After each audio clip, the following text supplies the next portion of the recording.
तो दोस्तों कल 31 तारीख को आप लोगों की वैकेंसी आ गई है। ठीक है, 31 दिसंबर 2023 को शाम के 7:30 बजे जेएसएससी ने एक अपडेट दिया और यह अपडेट दिया है कि झारखंड में जो है पैरामेडिकल की सिलेक्शन की जाएगी। ठीक है, झारखंड पैरामेडिकल संयुक्त प्रतियोगिता परीक्षा 2023 का नोटिफिकेशन निकाल दी है।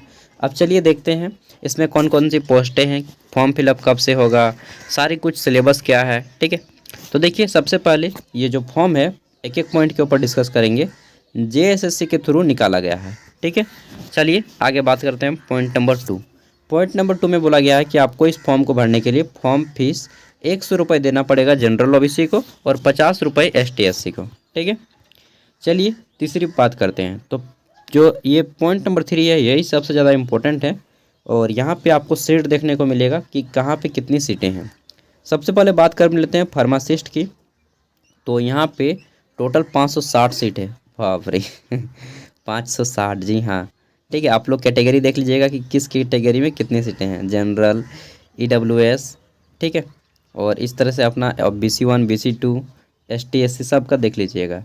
नेक्स्ट हम लोग बात कर लेते हैं तो प्रयोगशाला प्रावैधिक। ठीक है, यहाँ पे इसकी 636 सीटें हैं, देख रहे हैं एकदम ज़्यादा भर भर की सीटें दी हैं। नेक्स्ट है एक्सरे टेक्नीशियन। तो एक्सरे टेक्नीशियन की 116 सीटें हैं। ठीक है, आगे बात कर लेते हैं तो परिचारिका के लिए आपके 1173 सीटें हैं। तो दोस्तों बहुत ज़्यादा सीटें हो जाती हैं। ठीक है, चलिए अब देख लेते हैं इनके बाद कि आप इसमें फॉर्म फिलअप कैसे भरेंगे और क्वालिफ़िकेशन क्या चाहिए। सबसे बड़ी चीज़ तो फार्मासिस्ट के लिए जो क्वालिफ़िकेशन रखा गया है कि अगर आप फार्मासिस्ट जो कि ग्रुप सी की वैकेंसी है, ठीक है, सैलरी 29,200 से लेकर के 92,300 के बीच में मिलेगा। इसमें बोला गया है कि आप सिंपली क्या हों तो 10+2 किए हों। ठीक है, 12वीं पास, और लिख दिया है ISC। ठीक है, तो यहाँ पे सिंपल आपको 2 को क्वालिफ़िकेशन मांगा गया है। क्या, टेक्निकल को ध्यान में रखिए, आप जो हैं बी फार्मा की डिग्री कंप्लीट किए हों।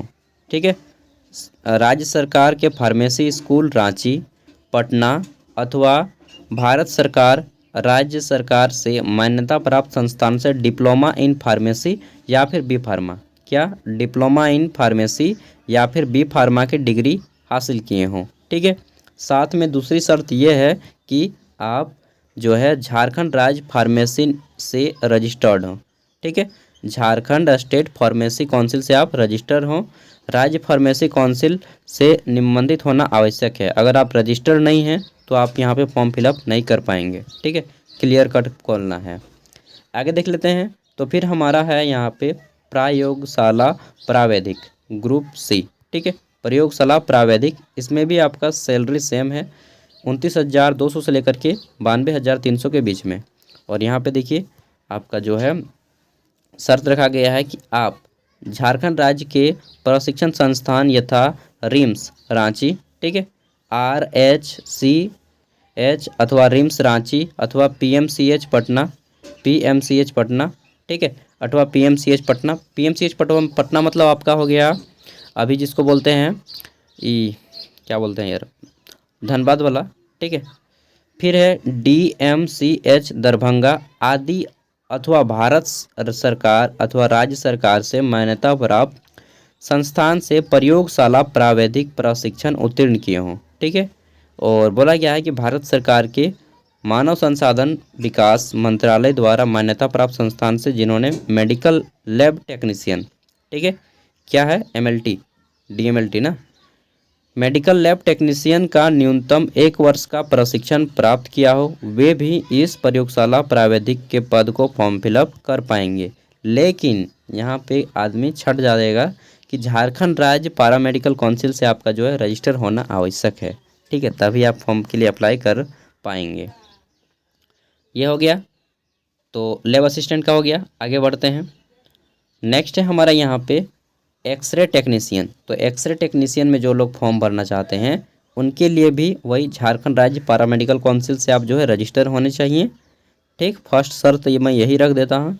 और दूसरा जो है आप इसमें 10+2 के बाद क्या किए होने चाहिए, तो 10+2 में उत्तीर्णता के साथ DMR, ठीक है, डिप्लोमा इन मेडिकल रेडियोग्राफी, ठीक है, एक्सरे, सीटी स्कैन, यूएसजी या फिर एमआरआई टेक्नीशियन 2010 के पूर्व 10+2, ठीक है, या इंटरमीडिएट उत्तीर्णता के साथ एक्सरे प्रावैधिक डिप्लोमा 1994 के पूर्व मैट्रिक उत्तीर्णता के साथ प्रावैधिक डिप्लोमा। अरे बाप रे, ये क्वालिफिकेशन रख दिया इन्होंने। तो मैक्सिमम बच्चे तो फॉर्म फिलअप ही नहीं कर पाएंगे। चलिए आगे बढ़ते हैं। मतलब ये यहाँ पे बुजुर्ग आदमी को लेगा यार, बूढ़ा आदमी को ना। चलिए फिर है आपका परिचारिका। तो परिचारिका में बोला है, और ये ग्रुप ए की पोस्ट है, सॉरी ग्रुप बी की पोस्ट है, समूह बी। इसमें 44,900 से लेकर के 1,42,400 के बीच में सैलरी रहेगा। और इसमें बोला गया है कि आप मान्यता प्राप्त संस्थान से 10+2, ठीक है, और किस उत्तीर्ण हो, ISC फिजिक्स, केमिस्ट्री, बायोलॉजी किए होने चाहिए, ठीक है। साथ में बोला गया है कि 3 वर्ष से 6 माह तक की GNM, 3 वर्ष 6 माह 3.5 साल के आप GNM कोर्स कंप्लीट किए होने चाहिए, जनरल नर्सिंग मिडवाइफरी वाली, ठीक है। और साथ में जो है आप झारखंड नर्सिंग काउंसिल से रजिस्टर हों, ये वाला यहाँ पे बोला गया है, ठीक है। तो GNM का कोर्स जितने भी लोग किए हैं वो जनरली सब कोई फॉर्म फिलअप यहाँ पे कर पाएंगे, ठीक है। तो ये हो गई पूरी की पूरी। अब जितने भी लोग झारखंड नर्सिंग काउंसिल से रजिस्टर हैं केवल उन्हीं लोग फॉर्म फिलअप होगा, जो लोग रजिस्टर नहीं हैं उनका फॉर्म फिलअप नहीं होगा, ठीक है। तो चलिए अब यहाँ पे हम लोग बात कर लेते हैं कि आपको सैलरी वगैरह हो गया, फॉर्म फिलअप कब करना है और पेपर क्या रहने वाला है, किस तरह से एग्ज़ाम में आएगा। तो देखिए आयु संबंधी डेट, कम से कम फॉर्म फिलअप करने के लिए आपकी उम्र 18 वर्ष होनी चाहिए, ठीक है। और न्यूनतम उम्र सीमा की गणना जो है आपकी 1 अगस्त 2023 के अनुसार किया जाएगा, और अधिकतम उम्र सीमा की गणना 1 अगस्त 2019 के अनुसार किया जाएगा। अधिकतम उम्र मतलब 35 वर्ष, और 2019 के हिसाब से जोड़ा जा रहा है, मतलब कि जोड़ लीजिए आप 40 साल तक के हैं व्यक्ति फिर भी यहाँ पे फॉर्म फिलअप कर पाएगा, ठीक है। अब देखिए बोला गया है कि संविदा पर पूर्व से कार्यरत, अगर कोई कैंडिडेट जो संविदा से पूर्व में कार्यरत सभी कोटि के अभ्यर्थियों के लिए अधिकतम उम्र सीमा 55 वर्ष है, ठीक है। कोई ऐसा कैंडिडेट है जो कि कहीं पे कॉन्ट्रैक्ट पे काम कर रहा है, ठीक है, तो उनको जो है 55 साल तक फॉर्म यहाँ पे भर पाएंगे। मैंने बोल दिया ना कि यहाँ पे पूरा एजेड आदमी को लिया जाएगा। अब चलिए आगे देख लेते हैं। तो उतना भी एजेड नहीं पहुँच पाएंगे क्योंकि वे लोग परीक्षा में नहीं बैठ पाएंगे, फॉर्म फिलअप कर मतलब उनको लगता है कि यार क्या बच्चों के साथ बैठेंगे। ठीक है, चलिए फिर भी कुछ आदमी होते हैं जो कि बैठ जाते हैं, उनको होता है जुनून एक तरह से, और अच्छी बात है। तो जिनके पास आवासीय जाति आय प्रमाण पत्र नहीं है वो लोग फॉर्म फिलअप अप्लाई कर दीजिएगा आवासीय जाति आय प्रमाण पत्र के लिए। बाकी फॉर्म फिलअप के टाइम पे आपको नहीं लगता है, ज्वाइनिंग के टाइम में लगता है, डॉक्यूमेंट्स वेरिफिकेशन के टाइम में, ठीक है। चलिए आगे बढ़ते हैं।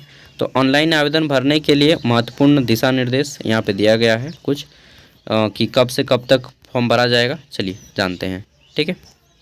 तो देखिए यहाँ पे दिया गया है कि आपका फॉर्म जो है 23 तारीख से फॉर्म भराना शुरू होगा। कब से?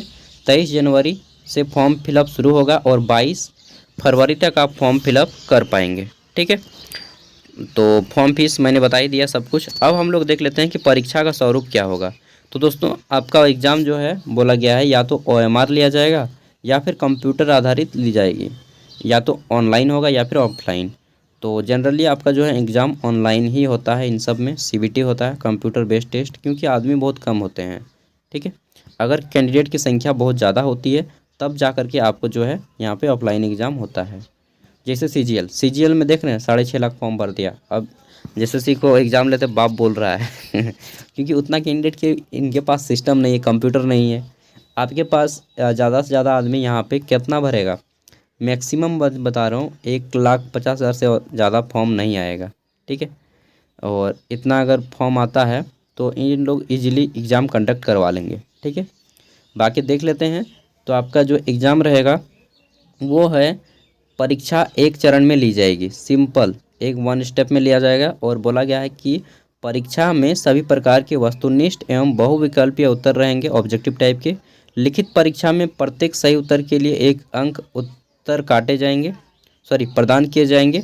परीक्षा में ऋणात्मक अंक का प्रावधान नहीं होगा। अरे यार, कोई नेगेटिव मार्किंग नहीं होगा, अर्थात गलत उत्तर के लिए कोई अंक की कटौती नहीं की जाएगी। तो ये बहुत ख़राब आदत है, नेगेटिव मार्किंग रहना चाहिए, क्योंकि इससे जो है जो लोग पढ़े लिखे होते हैं उनको फ़ायदा होता है, जो लोग पढ़े लिखे नहीं होते हैं उनको नेगेटिव मार्किंग नहीं रखने से फ़ायदा होता है। ठीक है, चलिए आगे बात कर लेते हैं। तो लिखित परीक्षा के विषय एवं पाठ्यक्रम कुछ इस तरह से हैं। अब क्या है जी, चलिए देखते हैं। तो देखिए बोला गया है कि लिखित परीक्षा में विभिन्न पदों के अनुसार फार्मेसी, एक्सरे, प्रावैधिक, प्रयोगशाला, प्रावैधिक जितना भी है, इन सब से आपका जो कोर्स रहेगा उस कोर्स से 50 प्रश्न पूछे जाएंगे। प्रत्येक सही उत्तर के लिए 1 अंक दिया जाएगा, नेगेटिव मार्किंग नहीं रहेगा। ठीक है, फिर बोला गया है कि विभिन्न पदों के लिए प्रश्न लिखित या विस्तृत पाठ्यक्रम परिशिष्ट 13 के रूप में दिया गया है, जो कि हम आपको नेक्स्ट वीडियो में बता देंगे पूरा डिटेल में इसका सिलेबस। ठीक है, और यहाँ पे बोला गया है कि तकनीकी जो एग्ज़ाम होगा, ठीक है, उन सब में कुछ इस तरह से रहेगा। पहला है कि 60%